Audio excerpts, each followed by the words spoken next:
Yeah, go, we need it. Crack. Get it off. Right side. Yeah, kind of, I have 4 builds.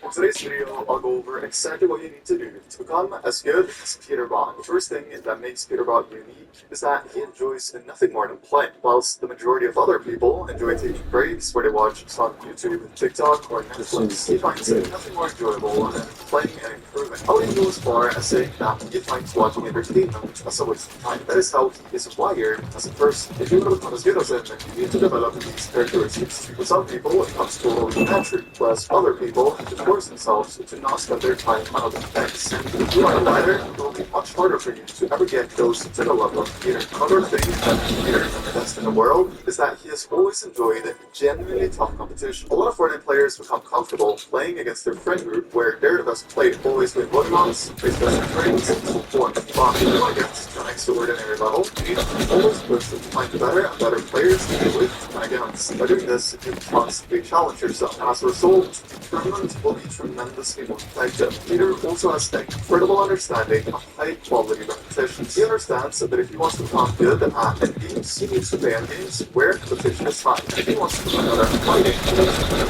fight. This nigga just corner shit. For some reason, he wants to understand high-quality repetitions. I think the only thing that matters is the hours put in. Naturally, if you ever want to get close to the level of Peter Bot, you need to play an insane amount of hours. But you need to do that and at the same time get high-quality reps. You don't simply become good from just playing long hours every day. It's challenging over a long period of time. If you really want to see significant success in this game. Moving on to something I've always admired Peter for is how he's extremely critical of himself. He's so critical, in fact, that when he wins a tournament, he'll be disappointed because he didn't win by more points when he knew that was possible. In other words, even when he wins games in the top 3 lobbies, he's able to look for ways he could have played better. Maybe he had the chance to get a few more kills, maybe he didn't play his position perfectly, or maybe there was something else he could have done to make the scenario even better. This Bro, they stop fucking building like shit. Drive and passion for the best, knowing that it's genuinely possible. A lot of people make the mistake of thinking that they can never become the best, even if it is delusional and gets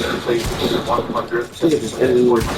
You're so critical of yourself that you will always I swear, if I was a player. I didn't know that was. Quality Peter has not exactly been admired for is how he's extremely. I'm losing these things that I know I can win, bro. That is essential if you want to become one of the best in the world. A lot of players make the huge mistake of letting the same person for putting on years and hours and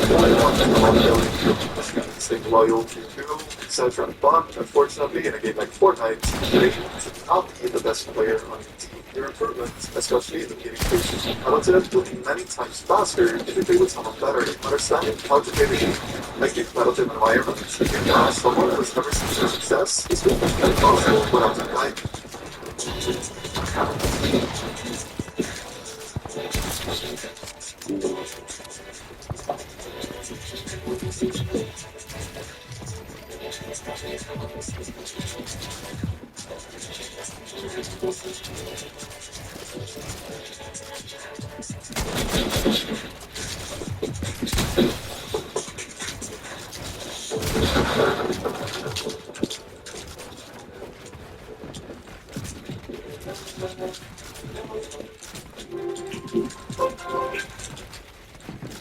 I'm Steve Ballmer, former Microsoft CEO and a basketball fanatic. But more than anything, I'm a data geek.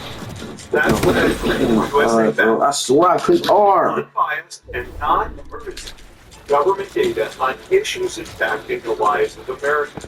I'll share with you the facts and data, all from our government. God, I keep putting on my face. Every time I pull out my face, I die. Who is responsible? Federal, state, or local government.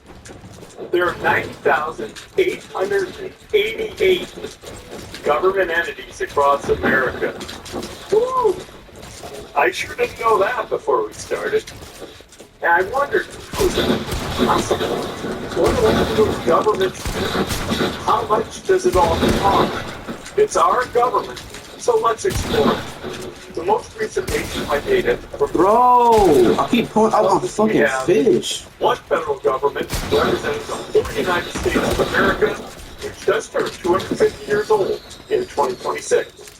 We have 50 state governments, 3,031 counties, 19,491 municipalities, which actually also includes Washington, D.C., 16,214 townships, 12,546 independent school districts, and 39,555 special districts, like public transportation or water and sewer authority.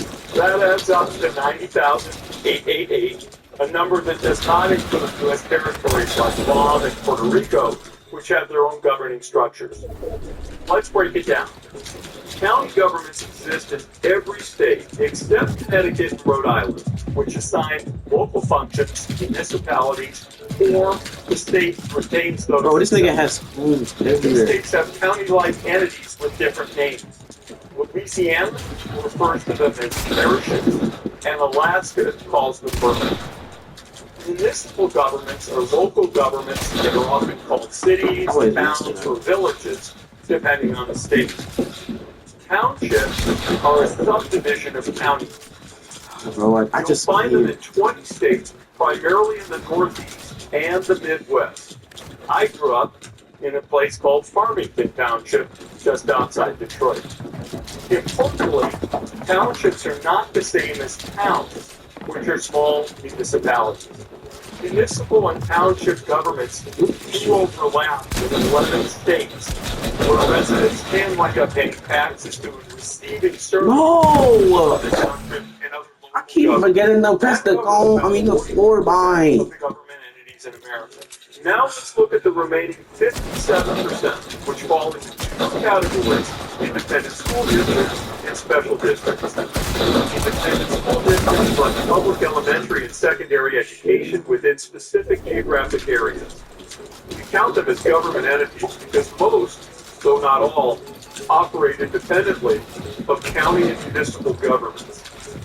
Finally, we have something called special districts, which typically govern a specific type of government service, such as hospitals, electric utilities, garbage collection, industrial districts, and, my favorite, mosquito abatement. Across America, people are subject to the jurisdiction of multiple governments simultaneously. For example, if you live right here, the geographic center of the continental U.S., you are, at a minimum, under the jurisdiction of the city of Lebanon, I didn't even know he dropped Fire down. Protection District, Smith County, the Smith Center Unified School District, the state of Kansas, and the federal government.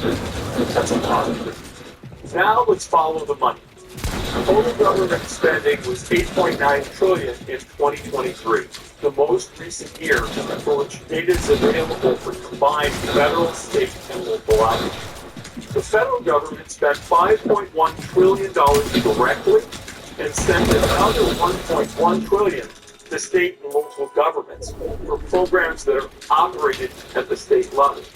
State governments spent $2 trillion and local governments spent $1.9 trillion. Both of those numbers include the transfers that they got from the federal government. Some major categories, such as Social Security, Medicare, National Defense, Veterans, Foreign Aid, the interest on the federal debt, are the responsibility of the federal government. 43% of the combined government spending, to be exact. But let's focus on our state and local governments and where their work and costs are shared with that of the federal government. Over the last decade, 19% of all government spending, federal, state, and local, was to support individuals, meaning those with incomes below certain thresholds, people with disabilities, who are unemployed, and older adults in some instances.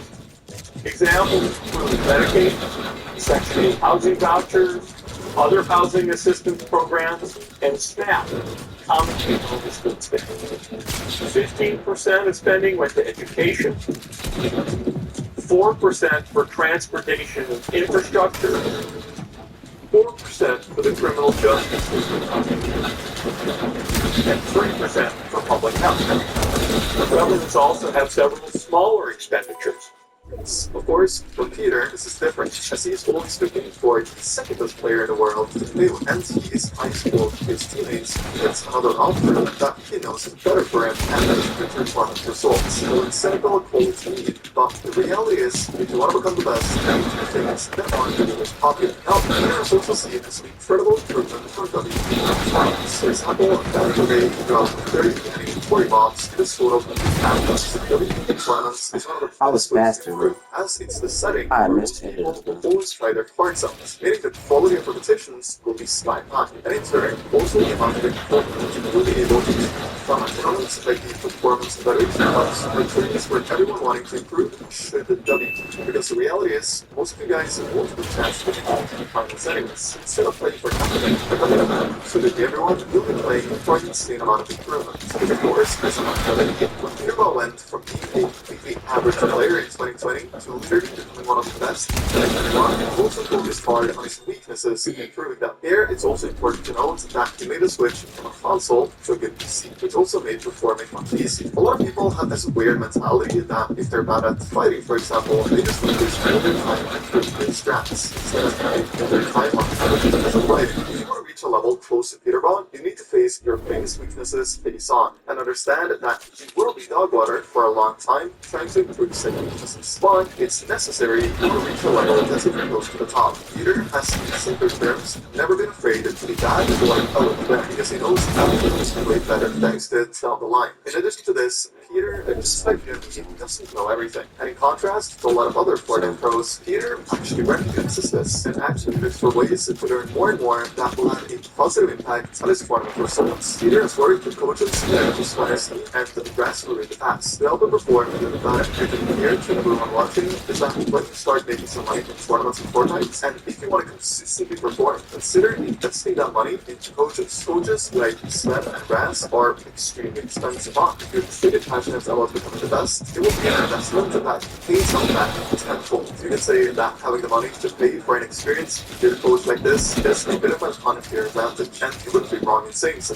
However, unfair advantages are another thing you will always look for in order to maintain a spot as the best player worldwide. An example of more common unfair advantages is having good ping or good FPS. If you have good ping, you can have a playstyle that is way more centered around taking walls. If you have better FPS than most, you can more easily fight in the living zones. And these are just a few examples of unfair advantages. You can find more unfair advantages and how to utilize them. You will be a better player compared if you don't use them for all their work. A bit more of a practical knowledge, something Peter does that nearly no one else does, is practicing scuffed builds and edits and creative edits like the peanut butter edits when he's hugging the wall, stair edits from awkward positions, and other common yet difficult build and edit combinations are all things Peter consciously practices so that when he gets in those situations in actual games, he knows to trust his muscle memory not to mess things up. Because as we all know, it's these creative things and edits that often end up eliminating us in fights. So it's simply stupid not to spend some time practicing it and creating Bro, I only shot before you even opened the edit. Talking about something Peter understands that I didn't even think about until I saw him do it on stream. And that is asking the question, why did that play work? This right here is such an easy thing in that will not be out. Because often when you watch yourself, you just say, oh my god, you're using bad timing, or mystery work. So if you're able to understand exactly why it doesn't work out on a deeper level than just your primary mistakes, you'll find that much more improvement. To give you an easy example, let's say you fight someone and tag them for 100 damage. They now have 100 health, and you have 100 HP. You decide to defeat that opponent and put right into his box. Here's the dude, and you instantly think you lost because you have that command. It's not really right into your balance. Or was it because you didn't pop that big shield you had in your inventory? Or did you allow your opponent to get ready for the by making obvious that you don't need commands? There is always more than one reason why I play that sport, which we're driving forward is to understand what doesn't work and try finding more than one reason as to why it didn't. Because by doing this, you'll be able to find multiple points of potential improvement instead of just one, like the vast majority of players do not even in their games. Now, talk about things Peter understands that most others don't. Next up, we need to talk about his understanding of the simple principle: the easier it is to win a fight, the better. A ton of genuinely talented players make the crucial error of overcomplicating fights so much. This can be to make the fight more fun, or because they want to try to do cool for a YouTube video or on their stream. massive problem with this is that when you overcomplicate fights, you practice upon something that will be impossible to replicate in future fights. If you, like Peter Bond, always attempt to have as few actions as possible in a fight, you'll become a highly efficient fighter that finishes fights as quickly as possible. Your goal in fighting should always be to have a 1000% awareness over your opponent at all times. And if you are running your one of your opponents the very first mistake, not the second and not the third. Like Yes, yes, yes, yes, level yes, players yes, do. yes. If you want to watch my best Yes, information